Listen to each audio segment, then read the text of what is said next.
it's finally, is it called the finale of the 2023 NFL draft?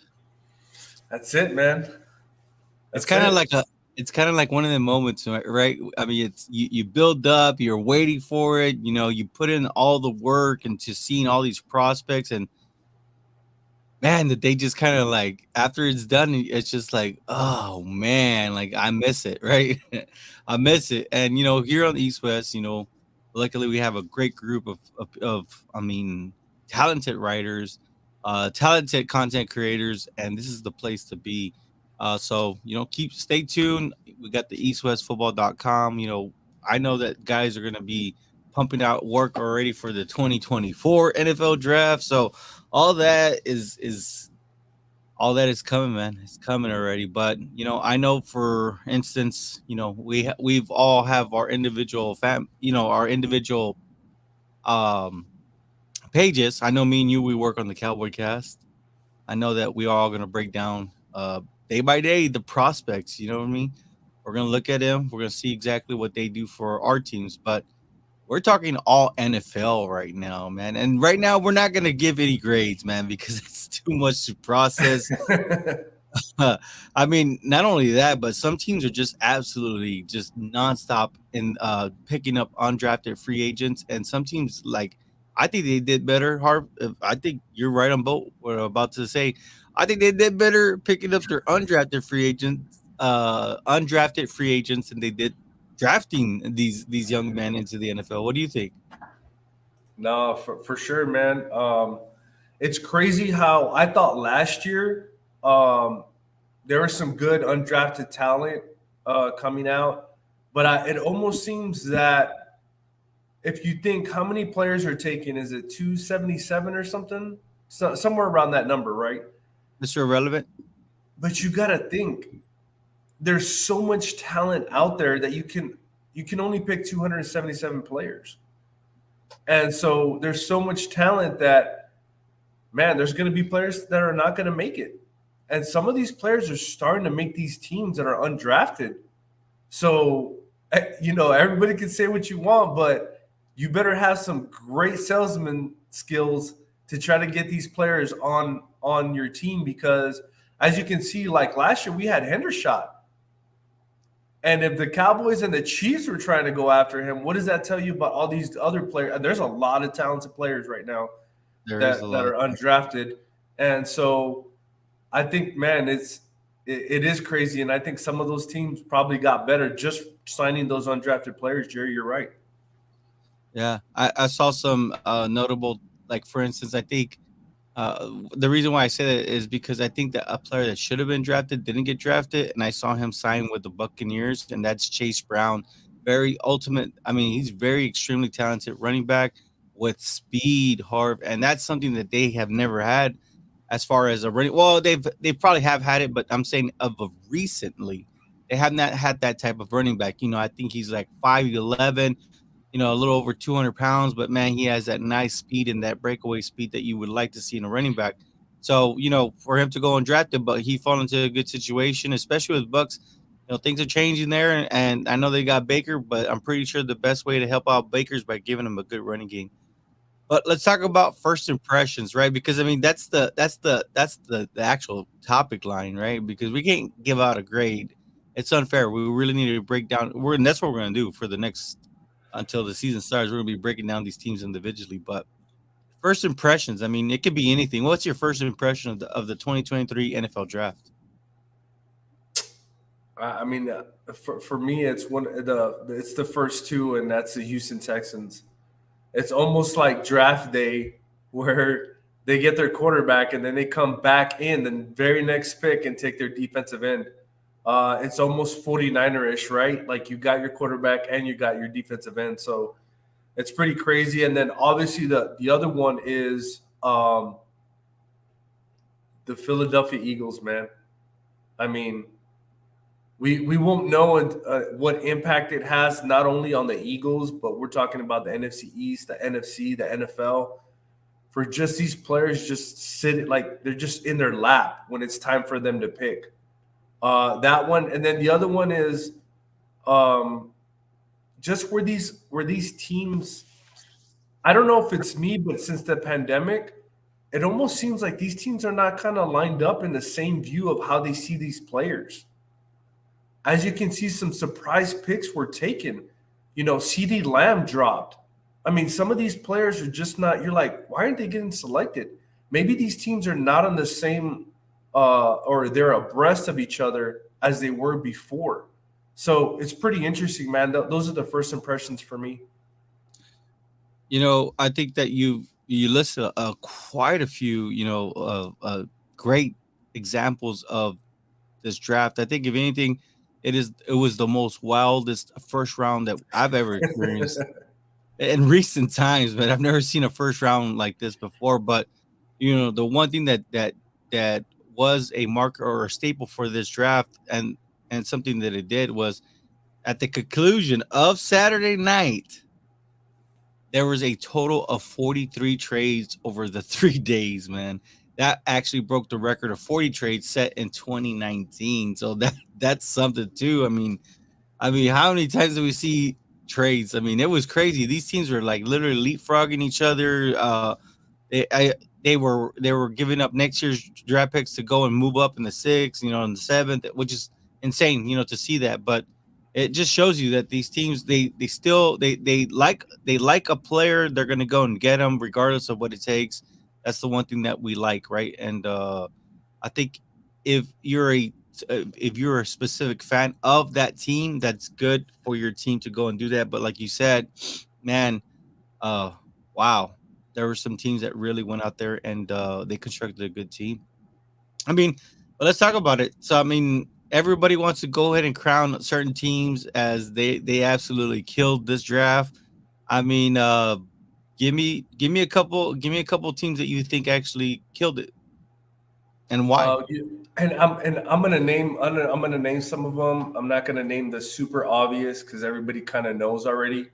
But If we're sneakingly, talking about the Eagles and the the Seahawks and oh well, all wait, that. wait, wait, wait, wait, the Philly Dogs. I'm sorry, remember Philly that? Dogs, the Philly The Dogs. Philly Dogs, Yeah, yeah. so I mean, just coming to those, but one that really surprised me is the Denver Broncos. Mm. They had a really good draft. They had Marvin Mims, Drew Sanders, Riley Moss, J.L. Skinner, and Alex Forsyth, center from Oregon at the seventh round. I mean, I think that's a pretty good draft, man. Considering they only had what 1, 2, 3, 4, 5 picks. I think they took full advantage of those 5 picks, and they got some top-notch players. So that's pretty interesting. I don't see any. Everybody else is kind of like, I mean, I honestly think the Colts had a good one too.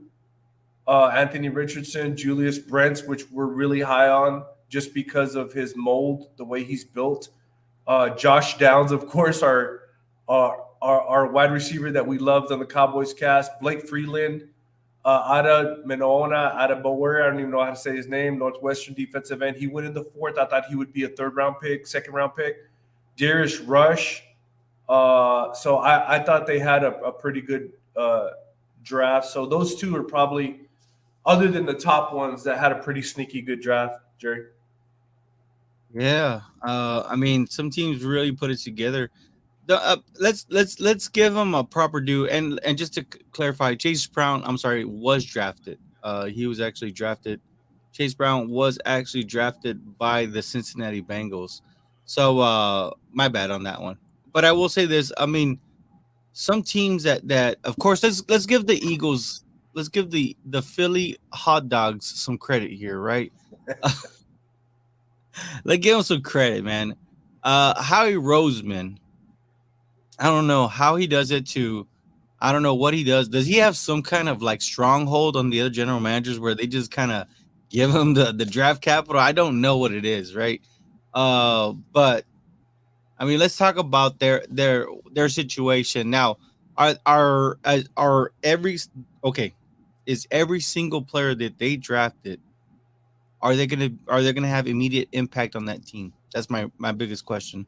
Because right now the Eagles are already crowning themselves as champions of the NFC.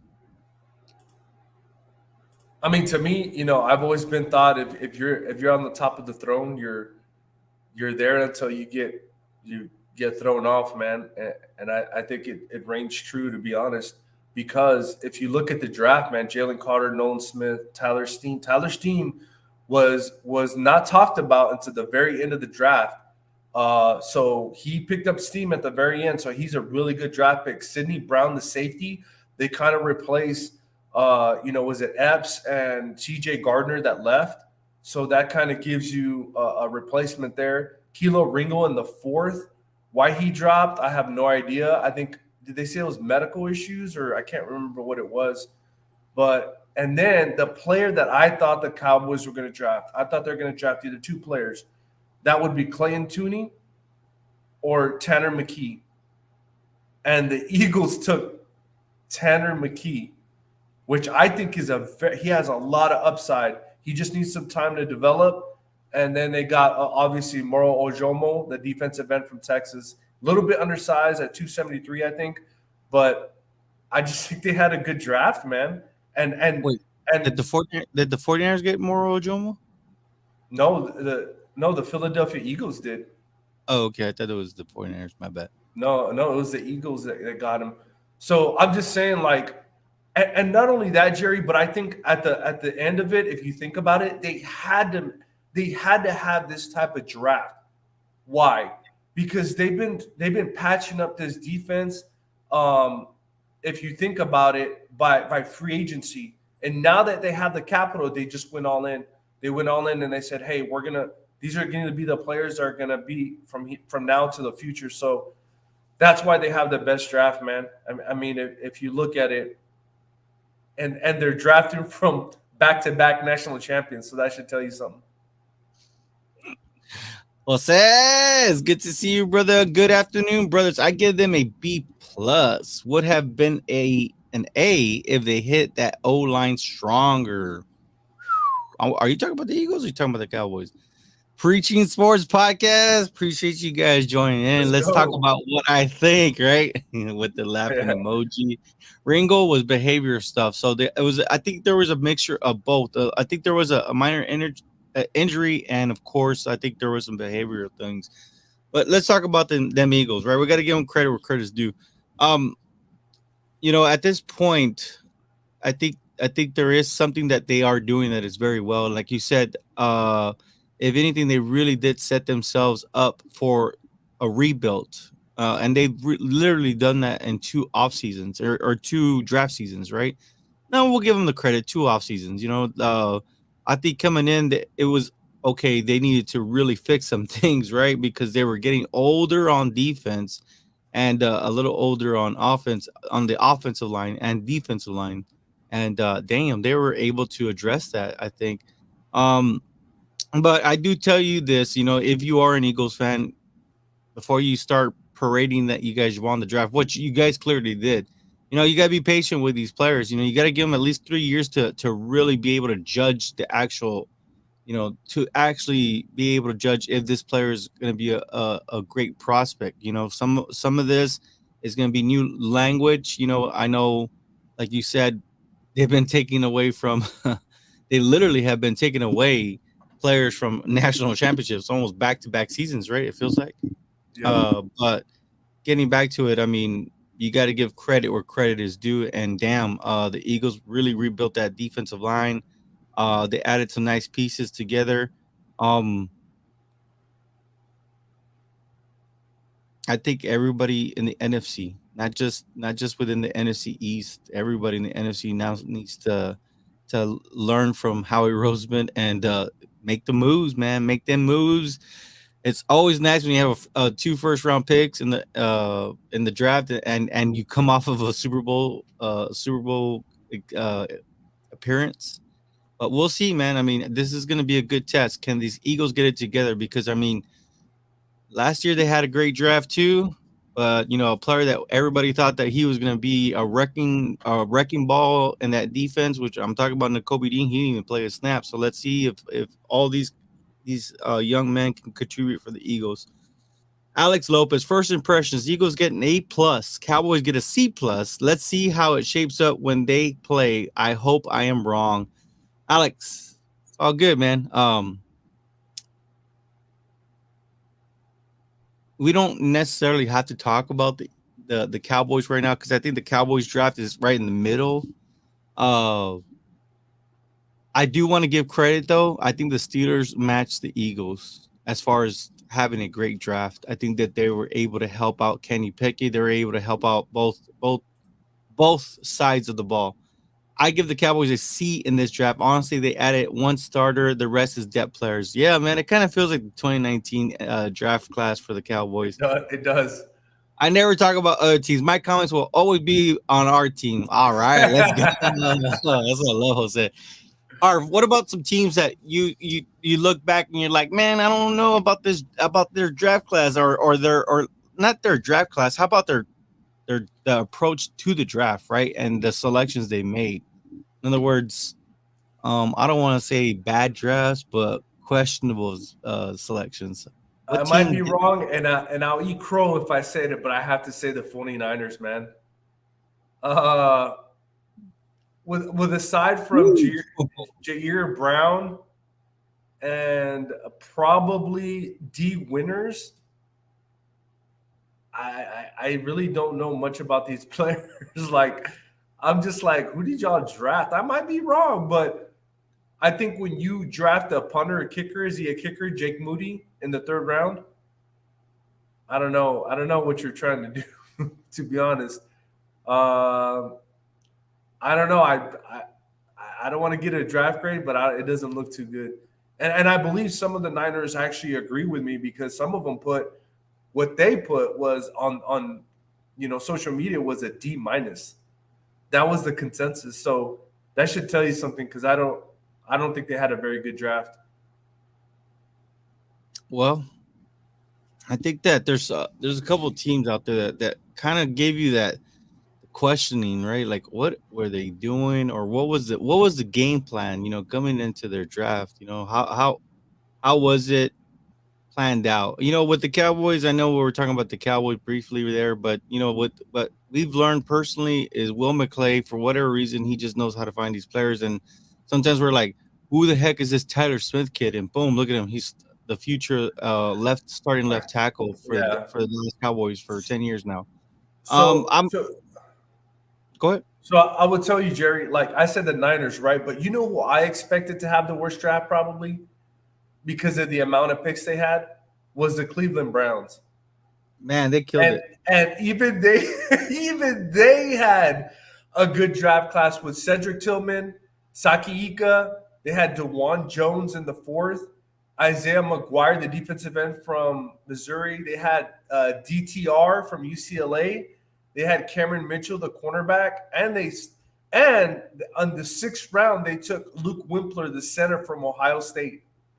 So And to that's because me, I think he was ranked like a second to third rounder, right? yeah, that's what I'm saying. Like the Browns even had a good draft. So I don't know, man. I'd have to give it to the Niners for probably having one of the worst drafts.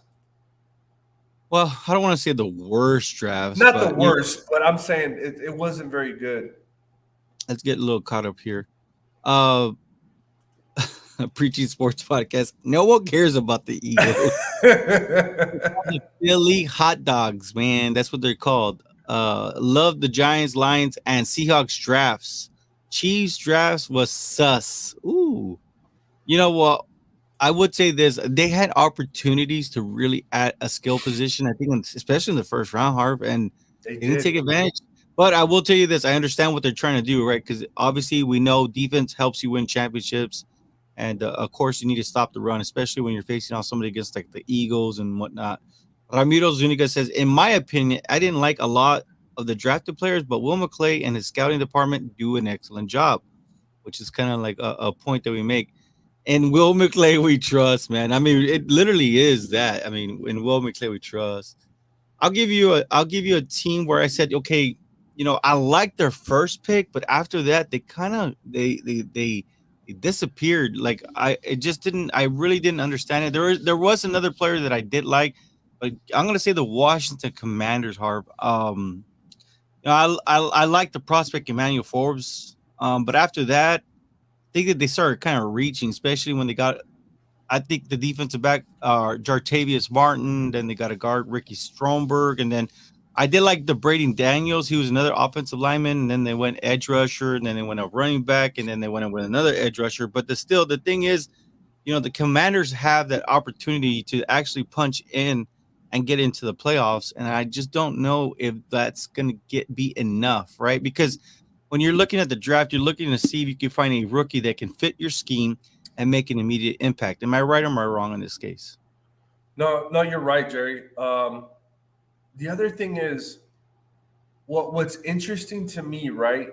So you're not gonna give Chase Young his 5th-year option. So you would think they take a top defensive end in the first pick, right? Yeah, an edge rusher. I mean, Nolan Smith was there. They didn't do that. They didn't. That's what I don't understand about that part. Keon White was there. I think I would have taken Keon White. He's that type of player. And his name is getting a lot of buzz too to be a first rounder. Yeah, even if I would have traded back to take him, I would have traded back, got a couple more picks, and taken Keon White. That part I don't understand. And Jerry, they didn't take a defensive end until the 5th round. That is correct. To me, I absolutely agree with you because they were, I think, going into the latter year, they're ranked 4th defensively overall. Yes. And you're telling me you can't bring players for offense to try to, not replicate, but help that defense. And they didn't do that.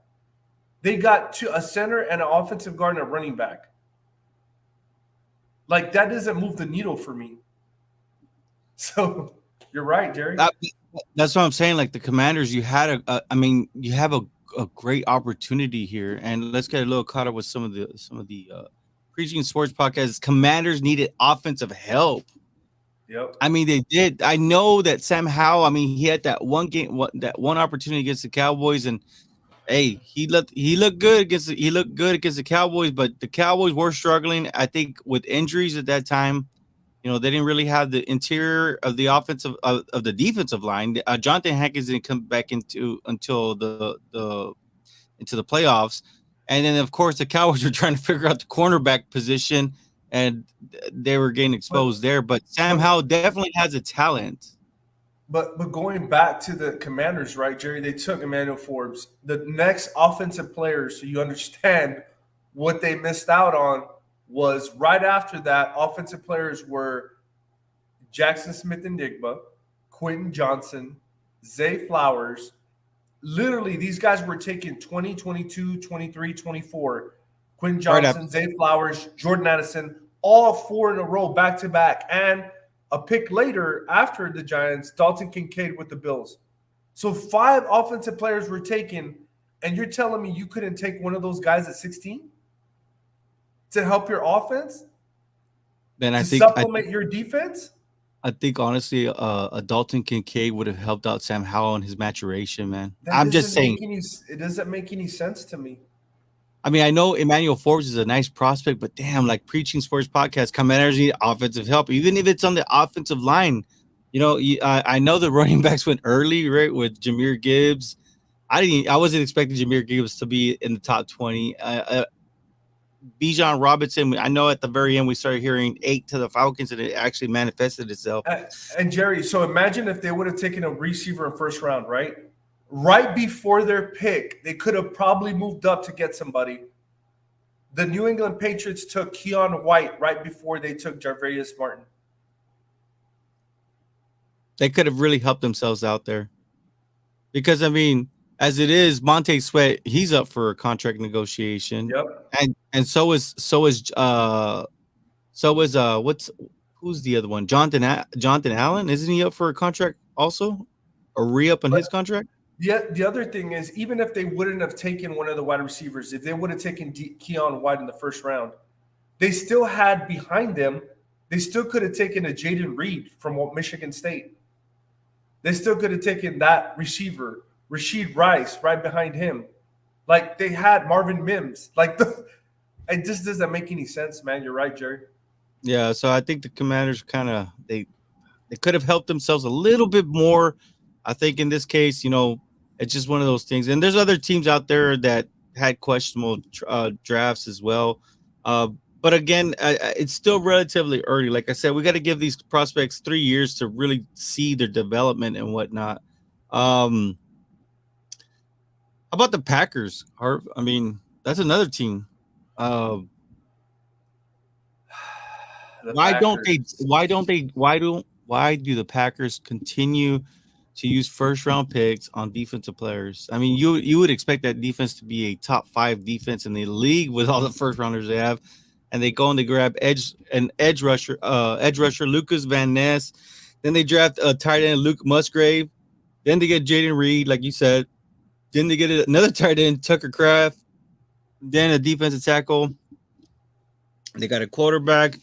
Another no-name wide receiver. Well, not a familiar wide receiver name. Defensive tackle, kicker, another corner, a running back, a safety, and a wide receiver. But still, the Packers. I mean, they had an opportunity there to really help out Jordan Love. I mean, I'm pretty sure Aaron Rodgers. I mean, even though the Jets did the same thing, right? I think they went Will McDonald, but I mean, at least they brought in all these wide receivers from him from the Packers, right? Alan Lazard, and then of course they got Garrett Wilson coming back, and they still got Corey Davis. They got the weapons that they need, but I think the Packers also they really helping their quarterback out, Harv? I really do think like I said, I would have moved back too, and I would have taken either Dalton Kincaid or one of these wide receivers. Because like you said, they built that defense so much that it doesn't even seem that way. But yeah, you need to help your quarterback, man. They did make some good moves. I like Grant DuBose from Charlotte. That guy is really good. I think he's like 6'2", 6'3", big receiver, fast, strong on hand. So he might be a steal, but we'll see, man. We'll see about that defense with Luke Van Ness. So let's take a look. Alex Lopez says, interesting fact, a record 41 trades were completed over the 3-day draft that included 6 trades in the first round alone. I believe it was 43 trades, Alex, to be quite honest with you. 43 trades, but I will say this. Yes, I believe the record was in 2019 set with 40 trades. But that was definitely a storyline from this draft class. But just the ones in the first round were insane because, I mean, we've never seen anything like that before. Preaching Sports Podcast. I mean, if you're being honest, Cowboys did Cowboys did the same. Need playmakers for the playoffs and add one offensive weapon in the draft. With that, I mean, and I get that, but they also added Brandon Cook, so. And they still got Jalen Tolbert, which I know a lot of people have given up on him, but damn, when he was in college, he was a monster. Let's be honest. So this is my thing. They still why draft a? We'll get into it later. I'm not even. Yeah. We got the Cowboy cast for that. O'Davia says, so who had the best draft? Those the Philly hot dogs, man. That's who the Philly dogs. I think that right now you can go ahead and crown them as the best draft, but I think the Steelers are right there neck and neck as far as Pennsylvania really had some great draft class. Harv, who do you say? I think it's pretty close, man. You're right. I think it's a really close between the Pittsburgh Steelers, I would say, the Eagles, and probably the Seahawks. It's pretty close, man. And the Denver Broncos. The Denver Broncos had a good draft, even though they didn't have many picks. So hey, the Seahawks are obsessed with running backs, man. They got Kenny McIntosh, talking about Zach Charbonnet. Like they did last year. Kenneth Walker looks like the star. You know what I mean? He does, man. But I will add to this. We've seen them. What was the name of that running back? I was trying to figure it out during the live. What was the name of that running back they had for years, man? He recently left to another team. Talk about Penny? Not Penny. It was the one before Penny. Carson. They had the same running back for many years. Yeah, Chris Carson. There you go. They had Chris Carson. They had Chris Carson for so long, and then he would go down, and then you know what I mean. Then they would come in with another one, DeJounte Dallas. He would go down, and they would bring in another one. So you know, when you look at the Seahawks, I think they're a little bit traumatized with how much their running backs would get injured. So I think when you add these players, damn, they're gonna have superstars.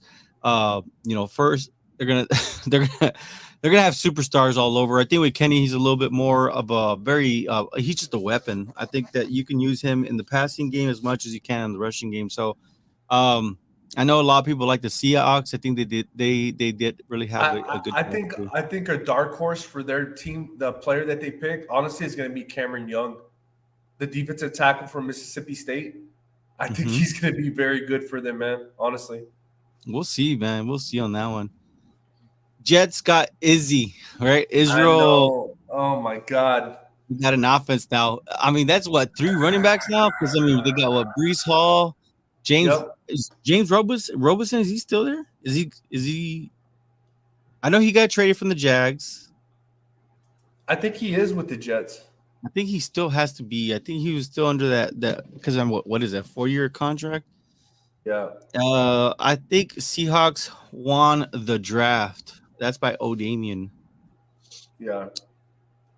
I I think they were able to fix some things, right? Because I think when you look at the Seahawks, it would have been nice if they would have got Jalen Carter, but I understand the Devin Witherspoon pick, right? Especially because Devin Witherspoon, I think you can kick in Kobe Bryant to the slot, and then of course you already got Tyreek Woolen, and then of course Jackson Smith and Jigba. I think he was probably number one. And then you got Derek Hall, Charbonnet. Eric Anthony Hall. Bradford's actually a pretty good guard, man. Like I said, Cameron Young, I think he's going to be a steal in the fourth round, man. And Mike Morris, I don't know if he's going to play defensive end, even though they have him at defensive end. Uh, he might also play some defensive tackle just because I think he's like 275 or something. But that center for Michigan, man, I want to say he was the third ranked center, I think, in the draft, and they got him at number 5. So yeah, man, they had a really good draft, honestly. Yeah, I think when they were able to, what you say, Cameron Young, I think they were able to help out because that's what they needed is the interior. They brought back Bobby Wagner, Jordan Brooks. Looked like he was going to be the future there, especially at linebacker. But then you got Bobby Wagner back, so he doesn't have to do that on his own. But the Seahawks, I mean, they are the ones who have to face the 49ers twice a year. Yep. Not anybody else. So overall, I think that they're gonna be a little bit of a problem there for the 49ers. I would say the Eagles, but I think Jalen Carter is highly overrated. Then there's a lot of reports that came out about him. I don't know how comfortable I would feel, but I feel he feels comfortable, so that's all that matters with them. Oh, and Damon says Nolan was a steal, but if I were Eagles, I think they should have went Gonzalez. Damn. That well, why didn't a lot of teams jump in on Christian Gonzalez? That's a good topic for another day. Dude, come in overweight and couldn't finish his reps. He's talking about Jalen Carter. Remember on his I pro day? think, yeah, I think going back to the Gonzalez question, and you gotta think, how many players have you seen that are very clean in the NFL draft? Clean. I mean, it's I mean, there's some, but it's rare. And that's what I'm saying. Like, is he too clean to the point where, I mean, he didn't have a lot of interceptions. He wasn't that kind of guy. He was just good at what he did. It's almost like, man, what is it? It's kind of like a mystery. So I think some teams wanted to see the aggressiveness of some of these other players like Emmanuel Forbes, Devin Witherspoon. Christian Gonzalez is not that kind of guy, but they still don't throw to the side, and he's very rarely caught on. So I don't know. It's one of those things, man. You got to do your homework. It clearly is. But I mean, there's still a lot to process in these next these next couple of months, man. But that's kind of our first impressions. I think, definitely we have Kendall, we have Walter on, but they're a little bit caught up. They had to take care of business, you know what I mean? But definitely we're going to be getting their insights pretty soon on our next episode. But how about you guys give us, whoever's still on with us, why don't you guys give us who had a questionable draft? How about that? You guys already named the Eagles paper champs, which is good. Even though Cowboys put up 40 points on the second best defense. Just saying. Just saying. This is the East West football. We talk about all teams, not just the Cowboys. But I'm just saying, you want to crown them. You know what I mean? But they are exactly who we think they are. No one. All right, man. Well, that's our first impressions, man. I think that overall it was a wild draft. if there's any other word that you could put, Hard, what word would you put on there, man? Unpredictable, like very unpredictable. Who thought Gibbs would go at 12? Who thought Jack Campbell would go at 18? Who thought Emmanuel Forbes would go at 16? Like, it's just crazy. Unpredictable, surprising, right? It was a fun draft. I will say this. It was very fun.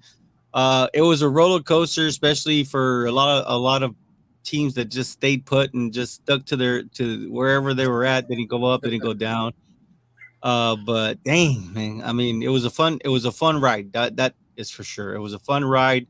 And now it's time to get ready for this offseason. We're going to see OTAs, and I'm pretty sure we're going to start seeing some of the names that are still free agents starting to find homes, and that's where we'll come back on. And of course, we're going to be doing our weekly lives.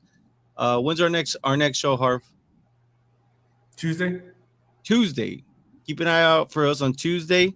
But that's it for us, man. You guys have a good one, man. Keep it real.